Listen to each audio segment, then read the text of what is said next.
আর সেচ দেওয়ার আগে আসসালামু আলাইকুম আমার পেঁয়াজ চাষি ভাই ও বন্ধুরা, কথাগুলো শুনবেন, ভিডিওটা আপনার কাজে লাগতে পারে। যদি আমার পরামর্শ অনুযায়ী আপনি এই স্প্রেটা করেন, আপনার অবশ্যই উপকার আসবে। তো এই যে দেখতেছেন গাছের কিন্তু ঢক এখনও খারাপ না।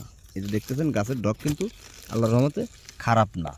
তো এই জমিতে কিন্তু আমি সেচ দেব, এই জমিতে আমি কিন্তু সেচ দেব, তৃতীয় সেচ দেব। কেন দেব বলতেছি শোনেন, ধৈর্য ধরে ভিডিওটা দেখবেন আর কথাগুলো শুনবেন। এই জমিতে কিন্তু রস নেই, গাছ কিন্তু খুব সুন্দর গাছ, গাছের ঢক ভালো আছে আলহামদুলিল্লাহ, তবে গাছ মাটিতে রস নেই।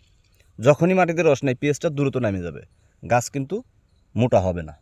এই যে এই গাছটা বেশি মোটা হবে না, কিন্তু পেঁয়াজ নেমে যাবে।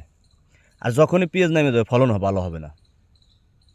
আর যদি আমি এই জমিতে যখনই আমি সেচটা দেবো, সেচটা দেওয়ার সঙ্গে সঙ্গে আপনার গাছ মোটা হবে, গাছের ঢক হবে। গাছে যখন ঢক হবে তখন পেঁয়াজ বড় হবে, ফলনে বেশি পাবো। এই কারণে তো আপনারা যদি আপনার গাছ বড় হয়ে গেছে, বেশি যদি বড় হয়ে যায়, হয়তো আপনার 55-60 দিন 65 দিন বয়স হয়ে গেছে, ওইগুলো সেচ দেওয়া লাগবে না। আপনার বিশেষ করে 35-40 এই কোয়ালিটির ভিতর থাকলে পরে আপনি সেচ দিয়ে দেন। যদি মাটিতে রস না থাকে তাহলে সেচ দেবেন, রস থাকলে সেচ দেবেন না। আর সেচ দেওয়ার আগে টেন্স এগ্রো কোম্পানির একটা 10 স্কোর আছে, আপনি 10 স্কোর আর হলো রেক্সিজেপ, এইটা স্প্রে করে দেবেন। প্রথমত এইটা স্প্রে করে আপনি সেচ দিয়ে দেবেন। যদি আমি এই কথা কেন বললাম, কারণ আমার উপকারে আসছে। আমি রেক্সিজেপ এবং 10 স্কোর ব্যবহার করায় আমার রেজাল্ট ভালো পাইছি। তো আপনারা সেচ দেবেন, আপনাদেরও উপকার হবে।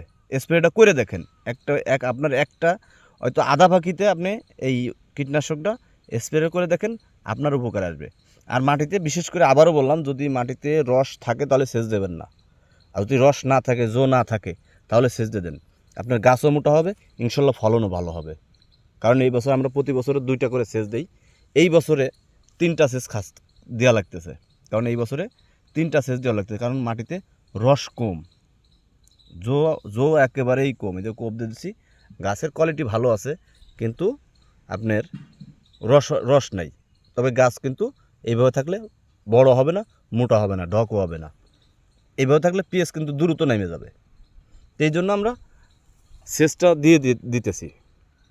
তো আপনিও দিতে পারেন, আপনার উপকার আসবে।